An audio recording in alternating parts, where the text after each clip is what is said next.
Ibrahim Traoré n'avait rien demandé, mais il savait que cette invitation n'était pas anodine. Depuis des mois, il dérangeait. Il avait bousculé les équilibres géopolitiques, viré la France du Burkina, refusé l'influence américaine à travers l'Africom, et amorcé des alliances régionales audacieuses. Dans le monde multipolaire en reconfiguration, sa voix devenait de plus en plus écoutée dans les cercles panafricanistes mais aussi crainte dans les capitales occidentales. Poutine, affaibli par les contre-coups de la guerre prolongée en Ukraine et l'isolement grandissant de la Russie, voyait en Traoré un atout brut, une carte à jouer sur l'échiquier global. Une Afrique indépendante, alliée de Moscou, serait un coup de maître contre l'Occident. Dans son bureau sobre de la présidence burkinabé, Traoré écouta le message de Voronine. C'était direct, froid, calculé. Le président souhaite vous rencontrer. Il pense que l'Afrique et l'Eurasie peuvent repenser le monde. Il ne demande rien. Il vous écoute. Mais il sait que l'ennemi est le même. Il y eut un silence, puis Voronine ajouta, « L'Afrique a des ressources, la Russie a les moyens. Le reste dépend de vous. » Traoré fixa l'homme sans ciller. Il répondit par une phrase simple, « Je viendrai. Mais je ne courberai pas l'échine. » 48 heures plus tard, l'avion russe repartit avec un invité très spécial à son bord. Aucune image ne fuita. Aucun journaliste n'était au courant. Ce n'était pas un voyage d'État, mais une rencontre stratégique, en territoire glacé, là où les grandes décisions se prennent dans des salons fermés. Le Kremlin avait tout prévu, sécurité maximale, discrétion totale, accueil personnalisé. Mais ce que personne n'avait prévu, c'est ce que Traoré allait dire une fois arrivé. Le voyage dura moins de 9 heures. À bord, Traoré relut un petit carnet. Un document presque sacré, qu'il gardait toujours avec lui. Des notes personnelles, des citations de Thomas Sankara, des idées brutes sur une Afrique libre. Il se préparait à entrer dans un monde de non-dits, d'intérêts croisés, de regards qui scrutent plus qu'ils n'écoutent. Mais il n'était pas là pour mendier une alliance. Il venait avec une vision, et avec un avertissement. À son arrivée à Moscou, il fut accueilli sans fanfare.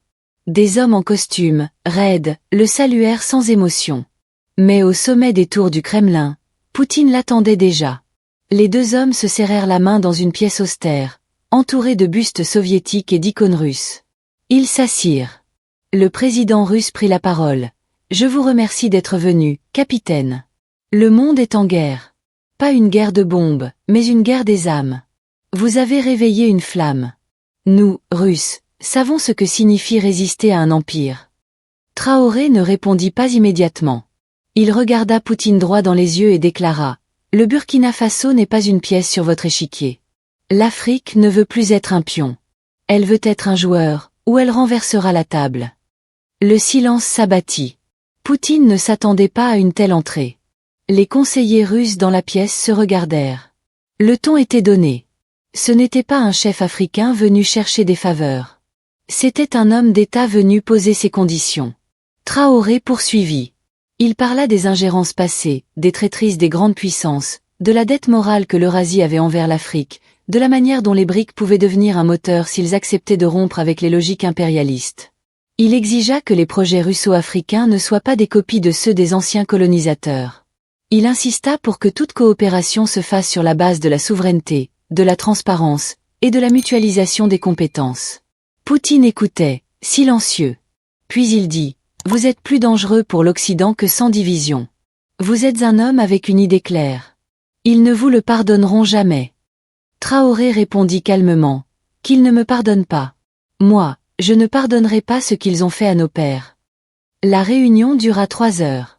Elle fut tendue, franche, sans hypocrisie. Mais à la fin, quelque chose changea. Poutine se leva, tendit la main à Traoré et dit, « Vous n'êtes pas un allié. Vous êtes un partenaire. » Le capitaine burkinabé serra cette main sans baisser les yeux. Ce jour-là, au Kremlin, une page se tournait discrètement. La Russie, fatiguée des alliances molles et des marionnettes, venait de croiser un leader africain qui ne demandait pas l'asile, mais le respect. La presse internationale n'en sut rien. Mais dans les heures qui suivirent, la CIA activa ses analystes, la DGSE se mit en alerte, et même Pékin demanda un rapport. Car une chose inquiétait tout le monde. Ibrahim Traoré n'était pas venu chercher du soutien militaire. Il était venu poser les bases d'une nouvelle ère. Et cela, aucun satellite ne pouvait le mesurer. Moscou, au petit matin. Le vent froid fouettait les tours du Kremlin. Dans une salle sobre, meublée d'une longue table en acajou et éclairée par une lumière crue, Ibrahim Traoré patientait. Devant lui, une carafe d'eau, un dossier confidentiel marqué d'un sceau russe, et 3 généraux du complexe militaro-industriel russe qui l'observaient en silence. Poutine, lui, n'était plus dans la pièce. Il avait donné ses instructions. Maintenant, les stratèges russes devaient tester la vision de l'homme burkinabé. Ce n'était plus une rencontre symbolique, c'était une négociation d'envergure, et chacun le savait. Le plus âgé des généraux prit la parole en premier, dans un anglais tranchant. Monsieur le président Traoré, la Russie a besoin de partenaires solides sur le continent africain. Nous vous proposons une alliance de souveraineté, formation, équipement, cybersécurité, mais aussi développement nucléaire civil et infrastructures stratégiques. Ibrahim Traoré ne répondit pas tout de suite. Il savait que chaque mot allait peser lourd. Il ouvrit le dossier. À l'intérieur, des plans de satellites russes, des schémas de fibres optiques, des propositions de centrales solaires hybrides à installer dans le Sahel, et surtout une ligne. Projet Arkhipov, coordination africaine des satellites non alignés. Vous nous proposez une dépendance, camouflée sous un drapeau rouge, dit-il calmement. Un des généraux tressaillit. Ce n'est pas notre intention, répondit un autre, visiblement surpris par la lucidité de Traoré. Je le sais. Mais ce sera le résultat si vous reproduisez les schémas de l'Occident, poursuivit Traoré. Ce continent a été divisé, appauvri et exploité par des promesses d'alliance. Si vous voulez vraiment changer l'histoire, commencez par écouter ce que l'Afrique a à offrir, pas ce qu'elle peut vous acheter. La réunion s'interrompit là. Aucun accord ne fut signé ce jour-là. Mais dans les heures suivantes, le Kremlin prit une décision historique. Ouvrir un canal de coopération exclusif avec Ouagadougou, en dehors des routes classiques. C'était une première. Une reconnaissance stratégique. La Russie comprenait enfin qu'elle ne parlait plus à des vassaux, mais à des architectes. Quelques jours plus tard, les échos de cette rencontre commençaient à troubler les couloirs feutrés des chancelleries occidentales. À Paris, un rapport classé « Eyes Only » signala un risque d'alignement Burkina-Russie sur des axes sensibles, fibres souveraines, satellites, système bancaire non SWIFT, et même intelligence artificielle appliquée à la sécurité civile. À Washington, un mémo d'urgence du Pentagone s'inquiéta du fait que Traoré est en train de créer un précédent pour toute l'Afrique subsaharienne. Mais ce que tous ignoraient, c'est que Traoré, durant ses échanges avec Moscou, avait demandé une chose inattendue, la restitution de documents soviétiques classés sur les anciens leaders africains. Des archives confidentielles sur Sankara, sur Lumumba, sur les opérations menées par la CIA et la DGSE dans les années 60 à 80. Il voulait la vérité.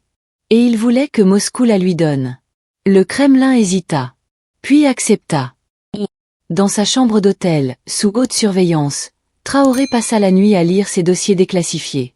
Il y découvrit les transcriptions d'écoute entre Mobutu et ses agents belges. Il vit les schémas logistiques du coup contre Sankara. Il découvrit aussi les noms d'Africains corrompus, encore en poste, encore actifs, encore influents. Au matin, il ferma les dossiers, les plaça dans une mallette blindée, et murmura pour lui-même, l'heure approche. Ce n'était pas qu'un voyage diplomatique. C'était une reconquête. Et au fond des couloirs du Kremlin, même les statues de Lénine semblaient avoir compris que le vent de l'histoire venait de changer de direction. Un silence tendu suivit. Puis, lentement, le général le plus discret, aux lunettes épaisses et à l'accent plus académique, ouvrit un second dossier. Voici ce que nous appelons le protocole de Tver. C'est une proposition unique. Un partage de brevets technologiques russes à titre gracieux, en échange de terres agricoles pour l'exportation, de minerais rares à traiter en Afrique, et de la reconnaissance du nouveau corridor Est-Ouest Russie-Afrique. Traoré sourit pour la première fois. Donc vous ne voulez pas juste vendre des armes. Vous commencez à penser long terme. Il ferma les dossiers, se leva, et regarda les hommes un à un. Je veux créer une école militaire d'ingénieurs en Afrique. Une institution panafricaine, basée sur nos réalités, et avec nos jeunes. Je veux y intégrer vos experts, mais sous direction africaine. Je veux aussi une plateforme satellitaire, mais gérée depuis le Burkina, au cœur du Sahel, pour toute l'Afrique de l'Ouest. Et je veux un droit de veto sur tout projet d'implantation militaire étrangère au Burkina, y compris russe. Le plus vieux général haussa un sourcil. Vous posez beaucoup de conditions pour un petit pays, capitaine. Non, répondit Traoré. Je pose beaucoup de conditions pour une grande Afrique. Le soleil se levait sur la Moscova, projetant ses reflets orangés sur les dômes dorés.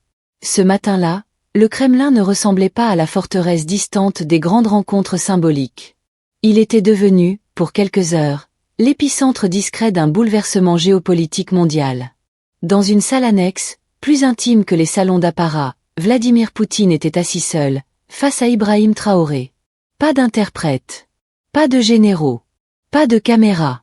2 chefs d'État, 2 visions du monde, et une conversation qui allait tout redessiner. Vous savez, capitaine, commença Poutine, ce que vous êtes en train de faire, peu de dirigeants l'ont osé depuis la fin de la guerre froide. Rejeter les 2 blocs tout en construisant le vôtre. C'est risqué.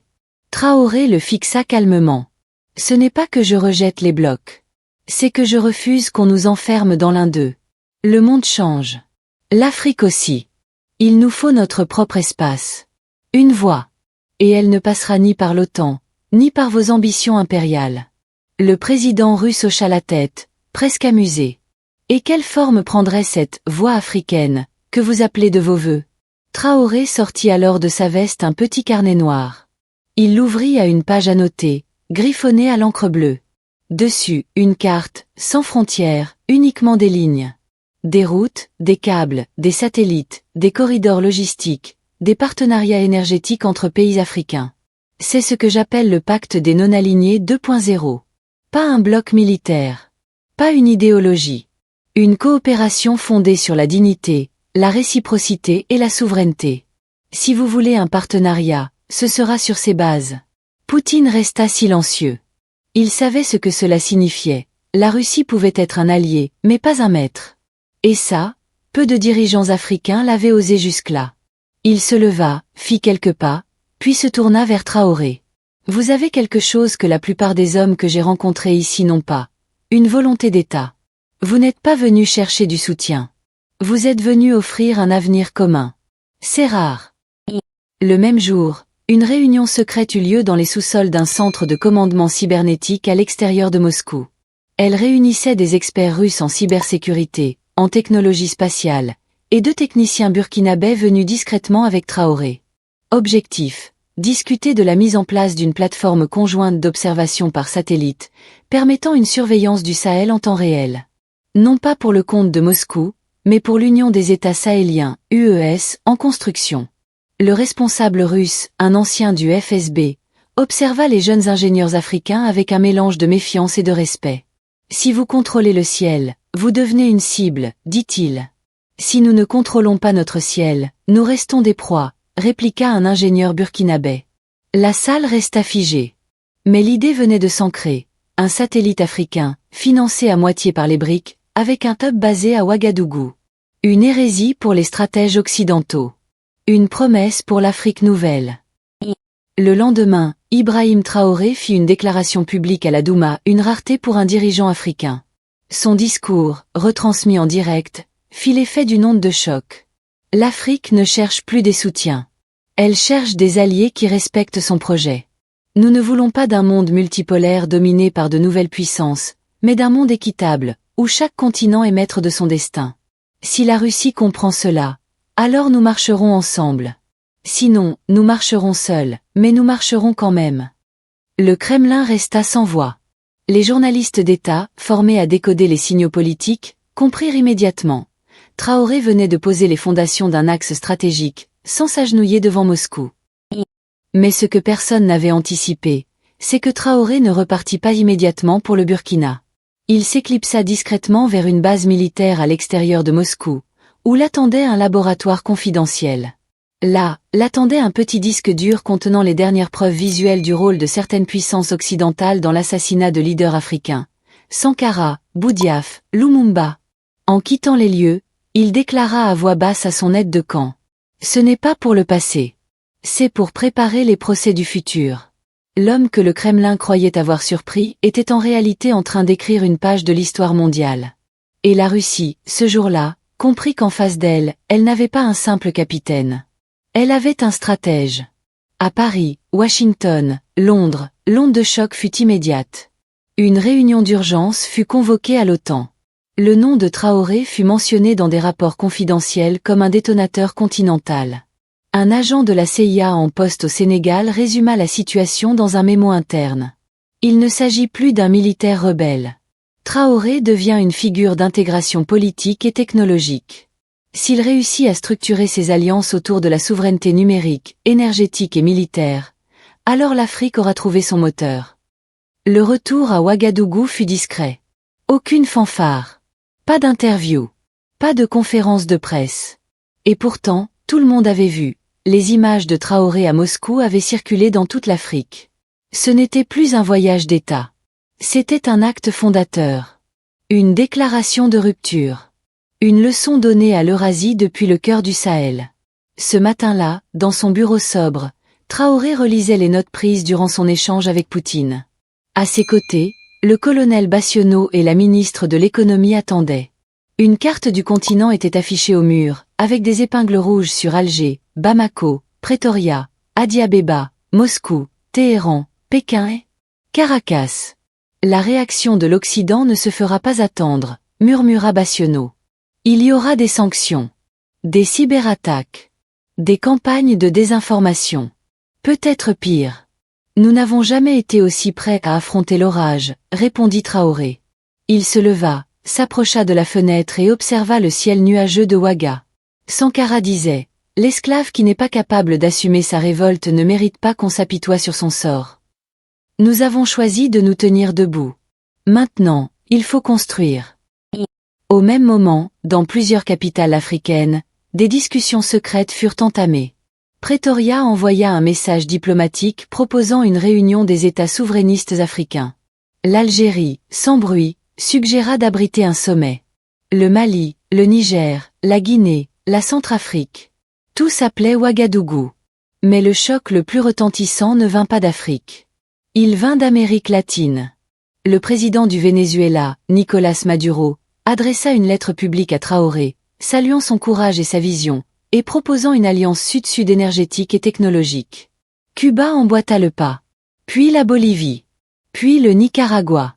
Et bientôt, l'Iran suggéra un sommet tripartite, Téhéran-Ouagadougou-Moscou.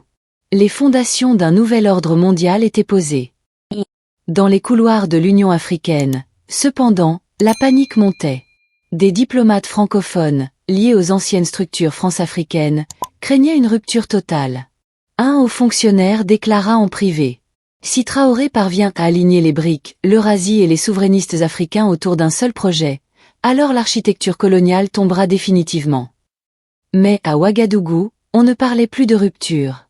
On parlait de création, d'indépendance énergétique, d'université panafricaine, de réseaux ferroviaires intégrés, de monnaie indexée sur les matières premières. Le tout, porté par une volonté politique inédite.